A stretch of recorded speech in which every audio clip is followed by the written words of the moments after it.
Well, good morning, everybody, and welcome to the DNA Lectures at Family Tree Live 2019. We are going to be running DNA Lectures here for the next 2 days. They've been sponsored by Family Tree DNA and organised by volunteers from ISOGG, the International Society of Genetic Genealogy.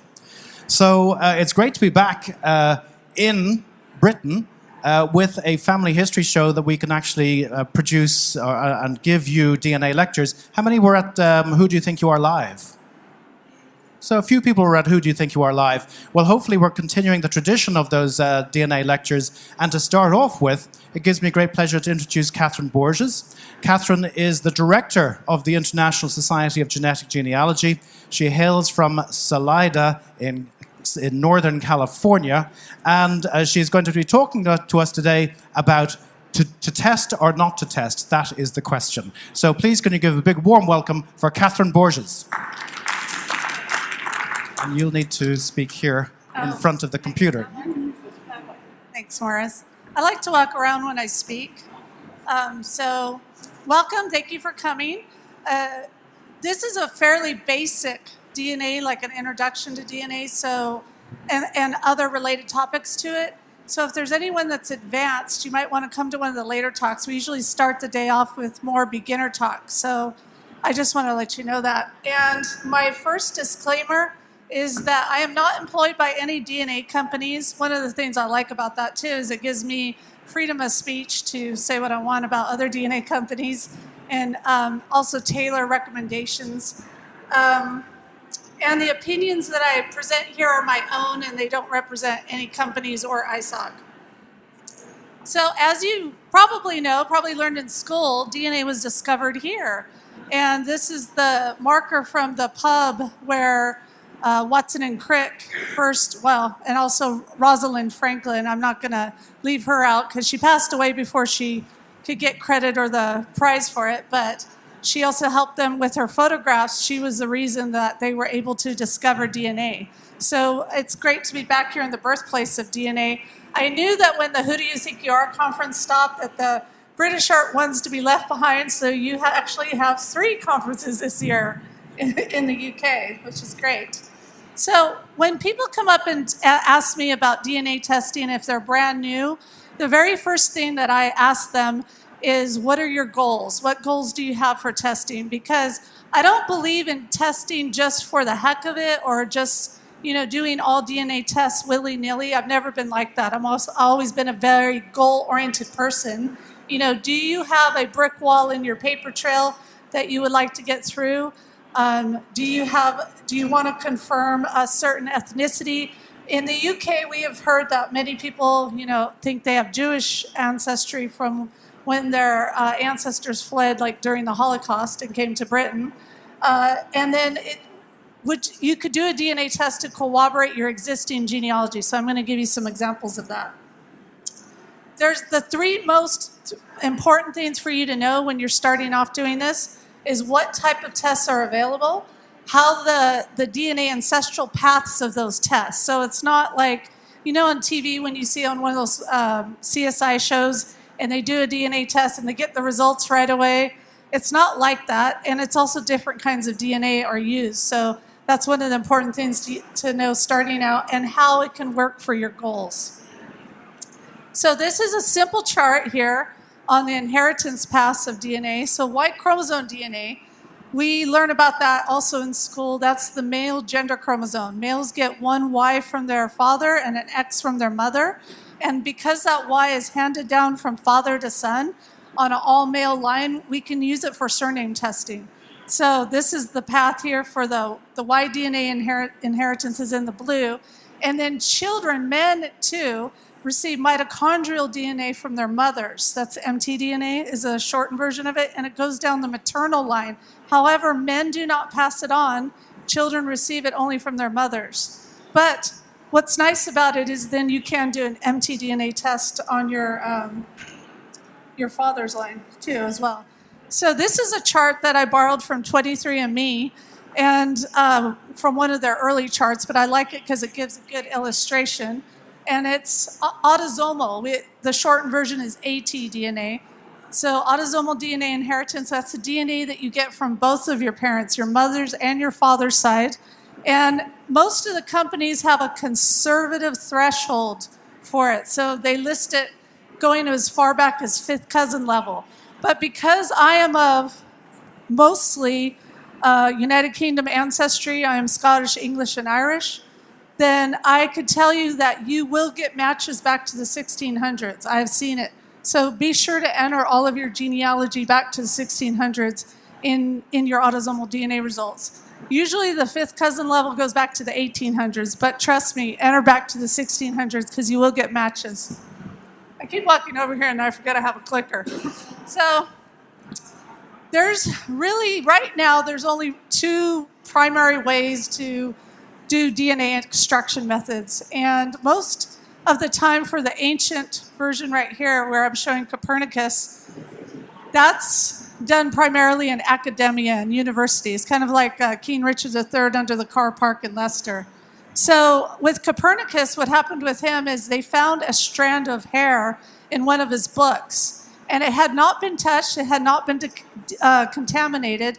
So the theory is let's see if this is really, if we can confirm this is Copernicus's hair. So they did a partial exhumation from the grave that they thought was his. They didn't even know for sure.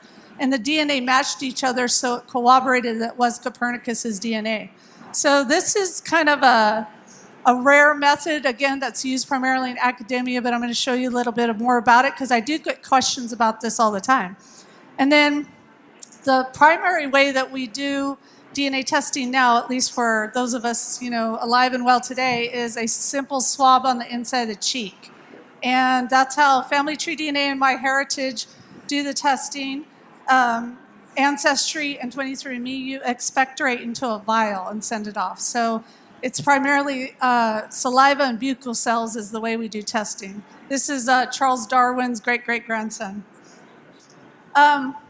So on the alternative, like I said, I get questions all the time about alternative sources. Someone will come up and say, my father's passed away. I don't have my father to test. I don't have any other male relatives to test. They're looking to do a Y chromosome test. What can I do? And up until this DNA testing really started in about the year 2000 is when Oxford Ancestors and Family Tree DNA launched. Up until last year, there wasn't much in the way of alternative extraction. MyHeritage actually announced at their conference that they had in Oslo that they were going to do alternative extraction methods, but I have since heard in March that they have stopped that they're not going to that. But it does, if you wanted to try it, you could try this company called Totheletter DNA. And they're a new company. They're very communicative. I have not yet tested with them. Again, I'm very goal-oriented, and I would need to have a goal to find out. So I'll give you an example, though. Because my grandmother was born here in Woolwich, I have her old letters, and her maiden name was Thompson, and I don't have any male Thompsons to test. There's some Thompsons in Australia, and I actually found a female one, but I don't have any male ones. And then another branch of Thompsons went to, which back then it was called Rhodesia, now it's Zimbabwe, and they disappeared. And if you know the history of the area, it's quite not surprising that they disappeared, but they disappeared. So I'm kind of stuck on Thompson. However, I have a ton of old letters that are from the Thompsons that I could send to this company and try it. So I will eventually. Another thing, too, I wanted to show you this. I've never worn this before. This is the first time that it has come back to the motherland. But this is a mourning pin that I'm wearing right here on my dress, my top.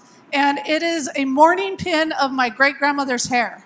So my great-grandmother, the family was from here, and she died in 1915, so this hair is 104 years old.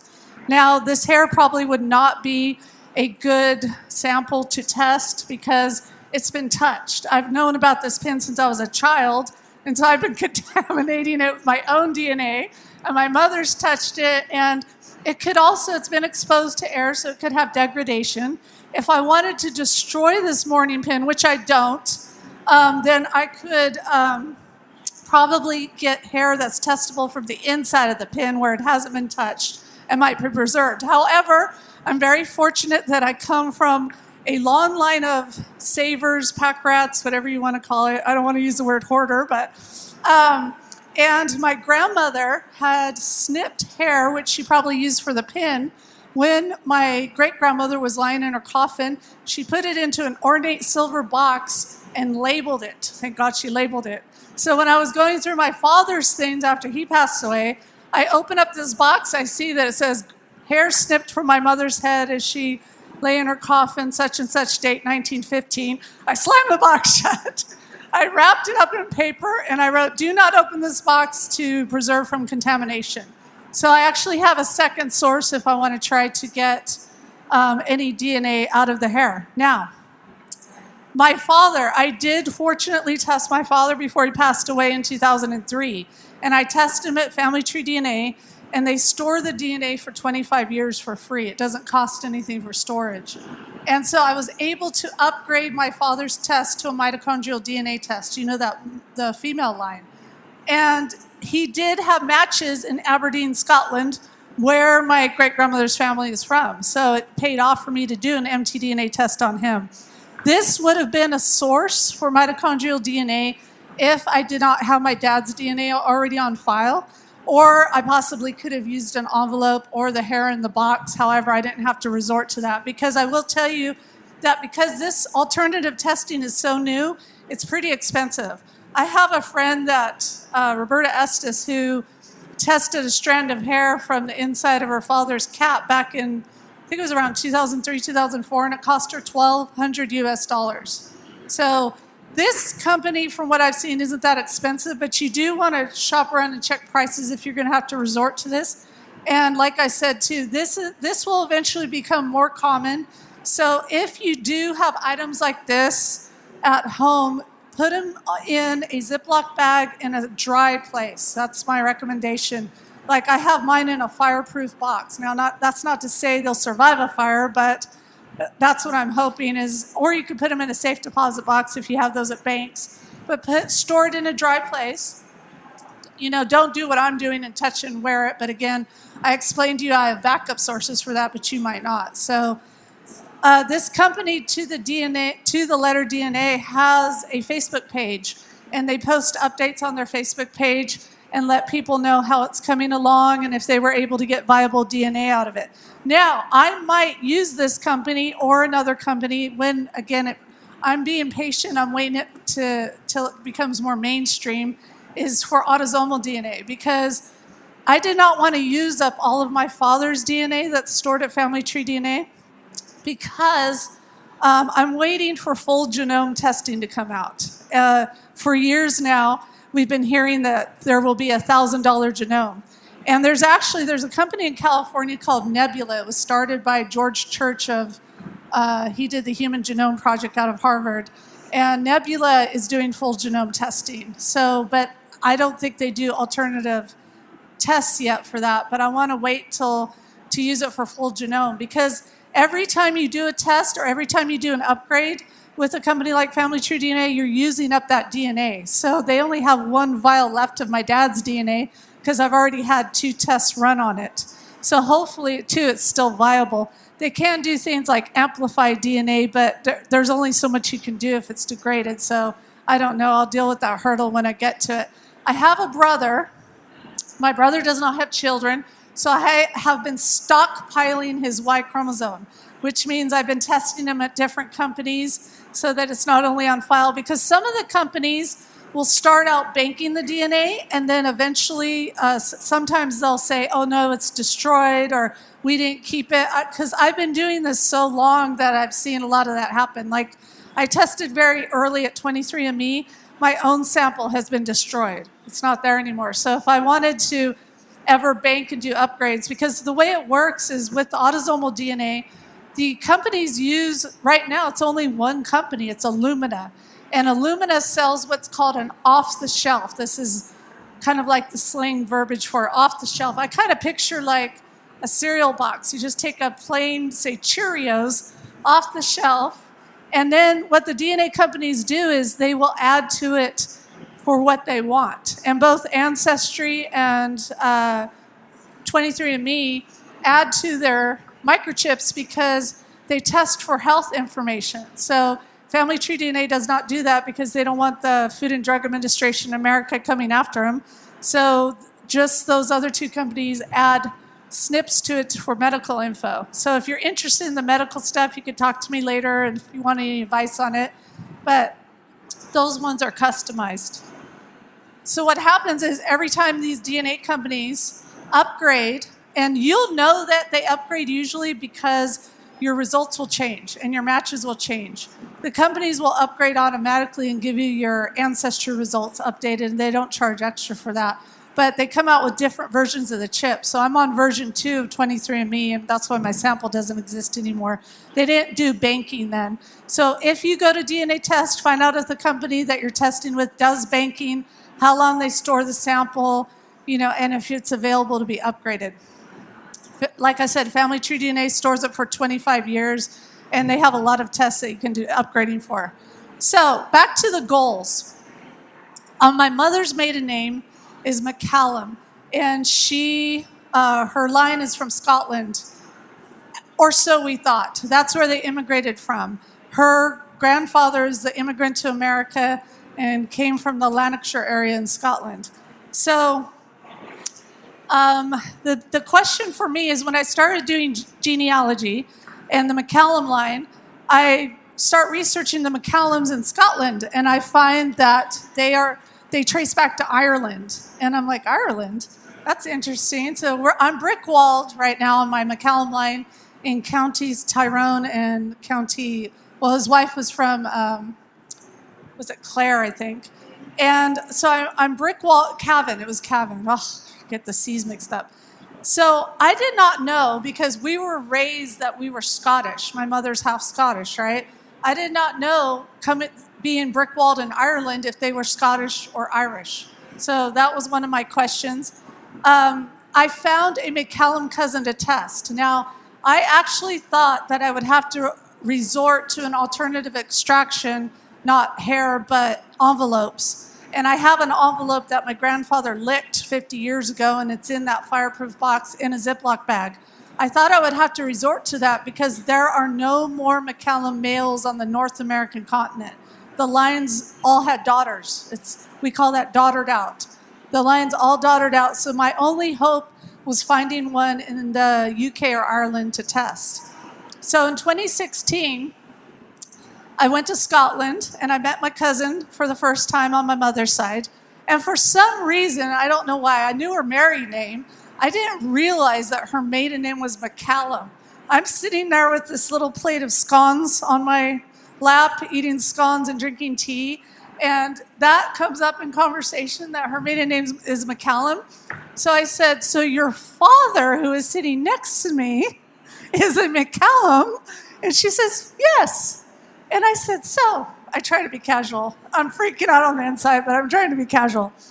Have you ever thought of doing a DNA test? And they said, oh, yeah, we've looked into that. We just haven't gotten around to it. And I'm like, I just happen to have one right here. Sometimes when you're the one doing the asking, you're the one doing the paying. So he tested, and I was jubilant. That made my 2016. And he wanted to know, a lot of the Scots and the Irish, the main thing they want to know is, do they have Viking DNA? The more politically correct term is to say Scandinavian DNA, but do they have Viking DNA? So that was his question. And then mine were, the thing about Scottish clans, because McCallum is a clan name, it's from Clan Malcolm, is people took clan names as a protectorate. So not everybody in a clan is going to be related. So were my McCallums that, trace back to Ireland that went to Scotland during the potato famine, are they Scottish or Irish, and were they part of a clan? So DNA answered that for me. So like I said, this made my 2016. I was quite ecstatic. So my cousin ends up being in, I think he's in group 5 of the McCallums. So that told me that he has an ancient, well, when I say ancient, I'm talking at least several hundred years of having the McCallum surname, probably even back before the Jacobite risings. He matches other McCallums. the fascinating thing here too is that it doesn't matter, what country they're from with the McCallums, the little pointer things, not pointies, I'm gonna have to use my finger. But the McCallums have the variant surnames of the clan. So there's McCallum, there's McCallum with a U, there's Malcolm, and they match each other. So these people have had these surnames for a very long time, and yes, they're part of a clan. What you're looking at are Y chromosome results. That's why it says YDNA. That's the male line. That's why I needed this male cousin to test, because I don't have a Y chromosome. And the little colors in here are the mutations. That's the changes in the DNA. So you can see that they still, in the groupings, they still have quite a few changes in the DNA, but not enough to not show they're related. Also, I want to point out the white row with the red letters, that column, that's their haplogroup. And a haplogroup is their deep ancestral origins on that particular Y chromosome line. So that tells me they're from Western Europe. I could talk to you. I don't talk a lot about haplogroups in my talk. There's probably other speakers that do. But if you have more questions, I'd be happy to answer them afterwards. So my cousin, he's more like, he's a Scot. And he's like, yeah, great. We're McCallums. Yeah, we know that. Tell us something we don't know. He was thrilled because he did come back as having Scandinavian DNA. I have a female line tested too for mitochondrial DNA from my McCallum line. And they also have a Scandinavian haplogroup origin for mitochondrial DNA as well. So that wasn't much of a surprise to me. But again, he's new to this. He didn't know anything about it. He's thrilled to know this. Because again, we're stuck in Ireland in the famine. By the way, too, out of all those McCallums, mine was the only one that listed as origin of Ireland. They probably came over during, Ulster plantation or something. But none of the other McCallums that he matches came from Ireland. All of them come from Scotland. So I just kind of view it as he's from Scotland originally. They went to Ireland, then they went back.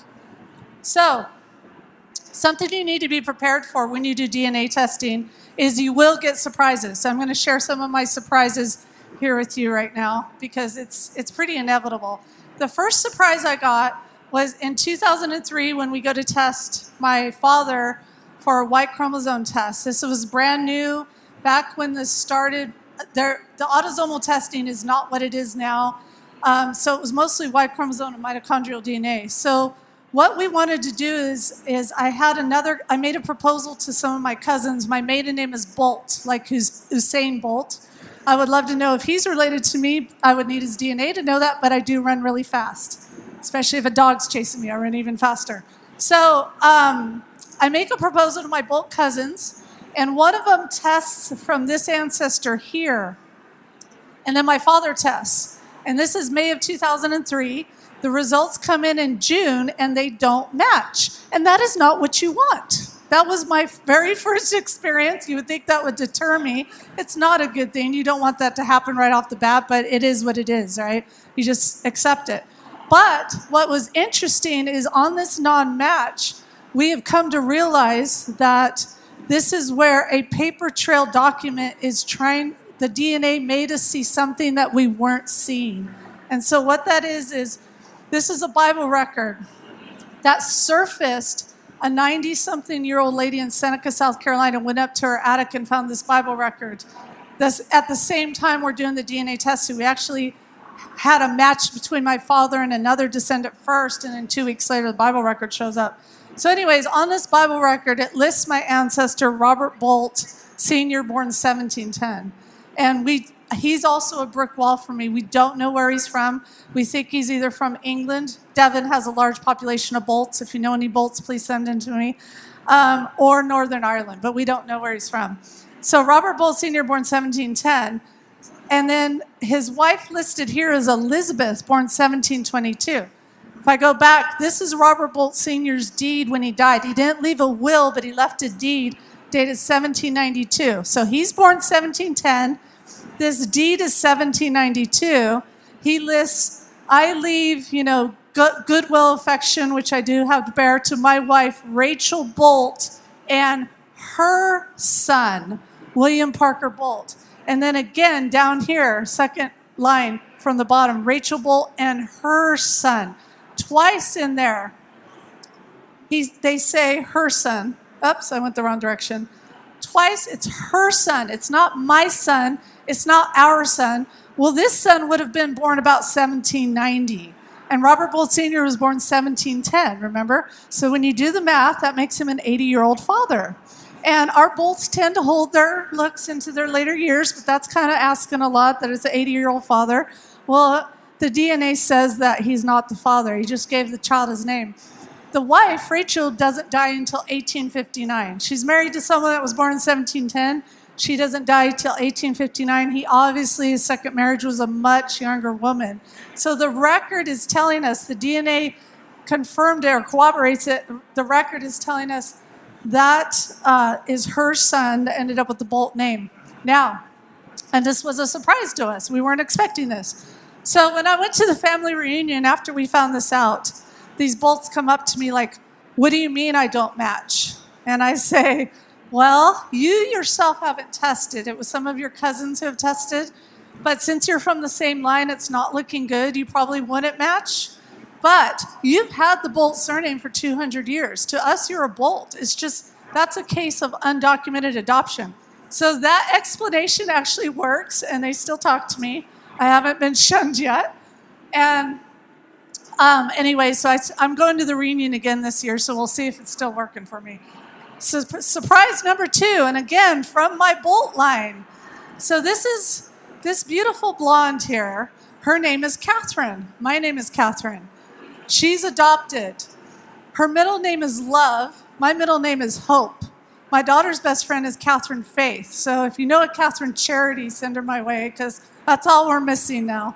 So Katherine here, she sends me, several years ago, I get an email, and it's through the family tree DNA system. And she says, hi, I match you. I'm adopted. I'm just starting out. I don't know anything. I don't know how we're related, but you come up as a pretty close match. It was second to third cousin range. Because the computer can predict how much DNA you have in common than how you're related. So we knew she was in the second to third cousin range. She says, I Googled you, and I see that you're going to be speaking in Southern California, and I live in Southern California, so can we meet up? So she shows up. We both wear red. Is that not weird? The very first time we meet. It's not like we planned this. Oh, let's both wear red. No, we just did this. It's so weird. She's only a year older than me.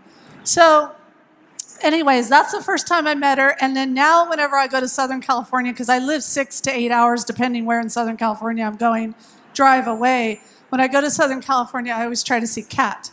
It took her 8 months working with genealogists, Jeff Swinfield, this makes me say genealogists. Working with genealogists, they got her through her adoption brick wall and figured out her birth mother was my second cousin. I've never met this second cousin. The second cousin doesn't go to the reunions. Probably the mic, so. She doesn't go to the reunions, but, and even though she's the same generation as me, she's 20 years older than me. And her Kat's great-grandfather is my grandfather's brother. And my grandfather was the second to the youngest, and hers was the second or third from the oldest. So that's why even though we're a year apart, we're also a generation apart. It's kind of strange. But I'm very glad I'm the first blood relative that she ever met. And I'm trying to get her to go to the reunion this year in South Carolina, the Bolt reunion, and she can meet other cousins. But it's been an interesting journey for me because I've never had, someone who was adopted contact me and become, close family. And so I try to be very politically correct on my verbiage. And I was also very fortunate that her dad just came from Germany. He's an American, but he married a German woman. He just came last weekend, and I got to meet him for the first time. So I'm from the birth mother's side, and he's, her birth father, and I got to meet him. The birth mother talked to her at first, but then she doesn't talk to her right now. So that's why I'm feel special and blessed that I get to be the relative that is in contact with her on her mother's side because of this. So it was a surprise, but it was a good surprise being related to Kat. So you might know who this lady is. Kind of famous. Just died a few years ago, I think. She, the queen mom, See how her maiden name is Bose Lion? Well, again, too, in YDNA testing, I didn't know this until Brian Swan helped me with my British genealogy, but I have a lion line, and I have the Lion DNA project. I'm the volunteer administrator for it at Family Tree DNA. So I already knew about this lion line. It's very well documented. There's a book on Google Books called The Lion Memorial. You can Google it and find the whole book. The Lion Memorial has that the lions came over with William the Conqueror. Now, of course, I don't know that they have the paper trail verified for that, but that is her line. Turns out that's my line too. So, cousin. I'm cousin to the Queen Mum. Very distant, you know, but it's still, that's one of the neat things you can find out about in genetic genealogy. This is Y chromosome testing again. I don't have a Y chromosome. I don't even match lions in autosomal DNA because it's so far back. But I do have the genealogy paper trail for the lions. And so from that, I know that this is my lion line and her lion line. So if you are a cousin to the Queen Mum through the lions, you are? Well, guess what? Brad Pitt is your cousin too. Isn't that exciting? You weren't expecting that when you came to my talk today, were you? So, and hello, cousin. So yes, Brad Pitt is a cousin to the Queen Mum and to, what's your name? Through the lions. So wonderful news. Yes, do take a picture. Put it on Facebook, Instagram, hashtag lions, Queen Mum. So the thing is, not everybody here, well, 2 of you are related to royalty. You're not, all of you are, oh, and you are too. Are you a lion too? No? So Brad Pitt's your cousin too, though. Yeah, no, made your day, huh? So anyways, you, even if you don't connect into royalty or connect into, you know, a known line like that, because there's many other documented lines like the lions. There's an exhibition right now. I plan to go on Sunday to the Mary Rose, which was one of King Henry VIII's flagships that was too heavy with cannons and also the way it was constructed, so it sunk on its maiden voyage. And unfortunately, some of the crew went down with the ship.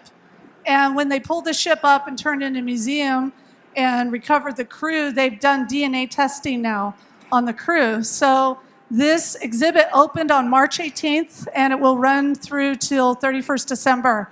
So try to catch it if you're able to go out to the Mary Rose Museum. And in the same vicinity, I'm just doing a plug, has nothing to do with DNA, is the HMS Victory, which was Nelson's ship. And I'm a big Nelson fan, so I also plan to go see Nelson's ship as well. And it's convenient, it's in the same area. So, more surprises. This was probably my second surprise. My Bolt one was my first. This is my second surprise. So my mitochondrial DNA, you know, comes from my mother. This is my maternal grandmother, her mother, her grandmother, so my great-grandmother, great-great, and then I don't have a picture of the immigrant. So her mother was the immigrant. That's the ship register that her mother came on, which was the Laurel, and they sailed in 1848 out of Cork, Ireland. So again, those of you that know your history, in the 1840s, what was going on in Ireland, it was the famine. So unlike my Scottish McCallum line, this line, when they got on the famine ships, they went to America, and they settled in Chicago, in a very Irish section of Chicago. We even have O'Leary's Chicago Fire story. And almost fall off the stage. She went to the party. This is a family story, but I've not been able to verify it, just so you know. She went to the party where Mrs. O'Leary, and it wasn't her cow, it was another person's cow, kicked over the lantern. Supposedly the girl, the milkmaid, was flirting with a boy, and the cow was grumpy, and the cow kicked over a lantern, and it burned down Chicago. So they were in a very Irish section of Chicago. They were Catholic. My mother always said, you're Irish, that's why you like potatoes. So turns out, though, when I do a mitochondrial DNA test, this is my result right here, is haplogroup N. And the minute I saw that, because I'm so into DNA, the minute I saw that, I knew my DNA was not indigenous to Ireland. N is not a type of DNA that is is, how would you say it? It's not common in Ireland. I mean, there are N's from Ireland, but it's not common. The place it's from is the Caucasus, and most of my matches are in Italy. Now, how would I have this haplogroup N from Ireland that has all these matches in Italy? Well, because the paper trails don't exist, you know, and Irish genealogy is very hard to do because of the fire in 1922. My theory is that this N came over with the Romans into England during the Roman occupation and then went into Ireland during Cromwell's. And the clues that I have that, again, it's where DNA makes the paper trail slap you upside the head to see what you're not seeing, is my clues are her mother, Johanna's mother, this is Johanna, her mother's name was Julia English. And you know, you don't have to even know much about genealogy or history to know that English is not an Irish surname. It's found in Ireland, but it's not Irish. There's a lot of English surname people in Cork, but that's not an Irish surname. And the place that they were from, they came from in County Limerick, is Ballylanders. And Ballylanders translates to the place of the Londoners. So I have these. Her father's name was Pal. I have a Pal and an English, very non-Irish surnames that are from Ballylanders, the place of the Londoners in Ireland. Now, does that make me less Irish than I already am? Because my DNA is not indigenous to Ireland, and I have all these other signposts like non-Irish surnames, and they live in a place called the place of the Londoners. Does it make me less Irish? Well, it's really, oh, time is up. I better hurry up.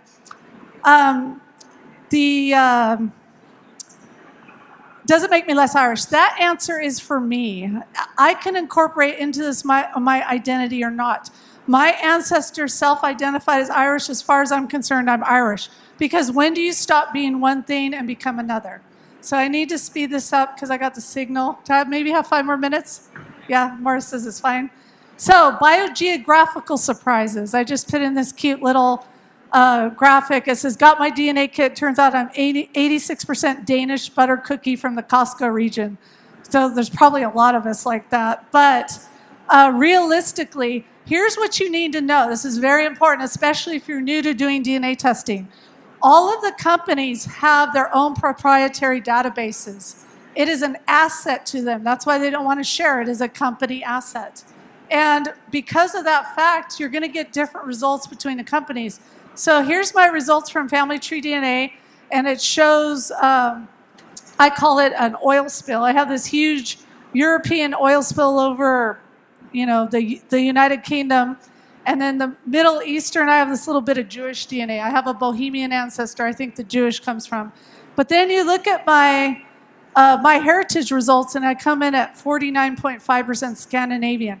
I have zero known Scandinavian ancestry on paper. But you saw my Scottish cousin's result. He has Scandinavian too. So if I do have it, it probably came in through Viking invasions. But I think in time that my heritage result will get less and less Scandinavian and fill out more British Isles. Here's an ancient DNA surprise. So this was in the paper. You can Google this. I'm trying to speak fast, so I wrap it up. But Cheddar Man, the surprise in this article says he was blue-eyed but dark-skinned. That's what they found out too, because Cheddar Man's been very well tested with DNA. I was asked, because it has to do with surprises, to talk a little bit about the law enforcement. So again, I'll speed it up. The very first time that when you use genealogical DNA testing for law enforcement, it's called familial DNA. So the first time familial DNA was used was actually in England. So this case is from 2004, March 15th, 2004. A man had thrown a brick off an overpass, and it hit another man in a lorry and killed him.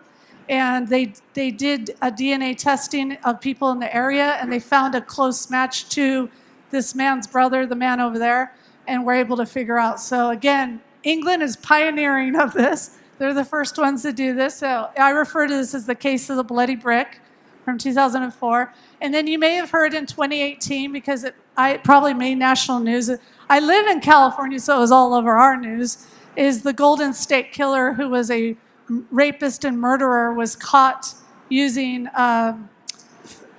genealogical DNA testing through the GEDmatch database, which is a public database.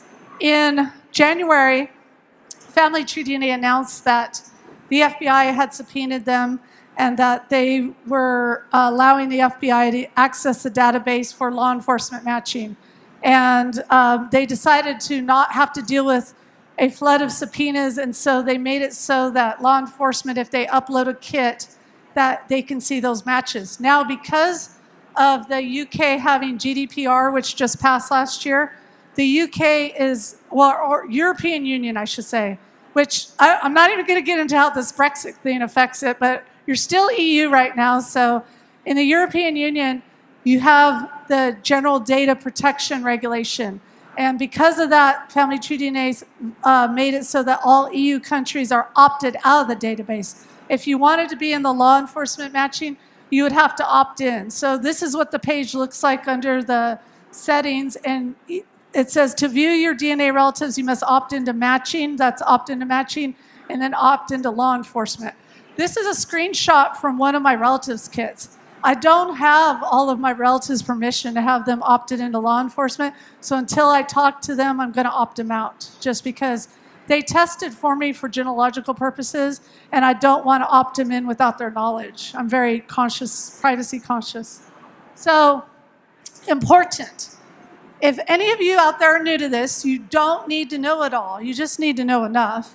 And again, formulate what your goals are. You do need to know the difference between the companies, because if you're looking for a particular feature, you might want to test with one company over the other. So for instance, like MyHeritage and Family Tree DNA both have very large Ashkenazi Jewish databases.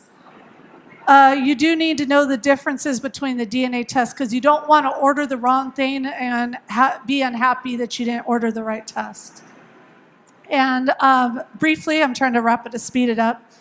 As Morris said, I'm the director of ISOGG, International Society of Genetic Genealogy. It is free to join, and we have all kinds of free resources on ISOGG. We have a wiki that's primarily maintained by Debbie Kennett, who is here at the show. She lives here in London. So this is the homepage of the wiki. We do have the main poster is in the stall 11 right behind this wall for tests that are sponsored. They're not technically free. They're free to you if you have that surname, but you just need to see what the requirements are, and you may get a free sponsored Y chromosome test. There are 2 autosomal listings. And we have an ISOGG Facebook group. You do not even need to be a member to join. We have 5 admins on there. They just need to know that you're not a spammer. Join the UK Facebook group. So Donna Rutherford, who is also here and speaking, she's over in this direction if you want to speak to Donna. Donna's one of the admins on the UK Facebook group if you'd like to join that one as well. The UK also has some DNA interest groups, and that's where people meet up, go over their results. We call those digs for DNA interest group. A lot of the digs have where you can, they have speakers come in, and it's very much into self-educating. And I also recommend books. So 2 of the authors are here. Emily Olicino, she's also at Stand 11, wrote an introduction to a genetic genealogy book. And Debbie Kennett, who I just mentioned, wrote DNA and Social Networking. Probably one of the most recommended books, though, is Blaine Bettinger's Guide to DNA Testing and Genetic Genealogy. The books are kind of like cars, automobiles, and computers, where the minute they're published, they start to become outdated because something new always comes up. New tests come out, information changes, more tests become refined. But as far all of these books right here are current enough. You know, I mean, this genetic genealogy has been around since the year 2000, and there's been many, many books published.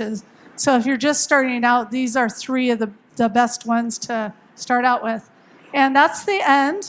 And this is because my topic was to DNA test or not to DNA test. Poor Yorick. So he's got a swab in his mouth, obviously not getting any DNA out of there, though. But he's got his Family Tree DNA kit. and they are at stand 11 if you're interested in. They are the only company that does Y chromosome mitochondrial testing, and then all the other major companies like Living DNA, DNA Heritage do autosomal DNA testing. So thank you very much. I'll stay after for questions. I'm going to turn the mic back over to Morris. Great, thanks very much. Thank you, Catherine. Okay, we have about 5 minutes for questions. If anybody wants to ask a question of Catherine on any aspect of DNA testing. How many people have actually done a DNA test out of interest? So we have about 20 people in the audience who have done a DNA test. Very good. So does anybody have any questions for Catherine?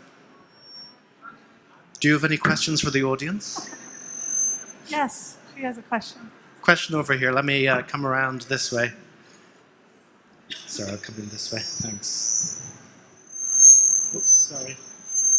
Oh, that's going to... Shall I just shout?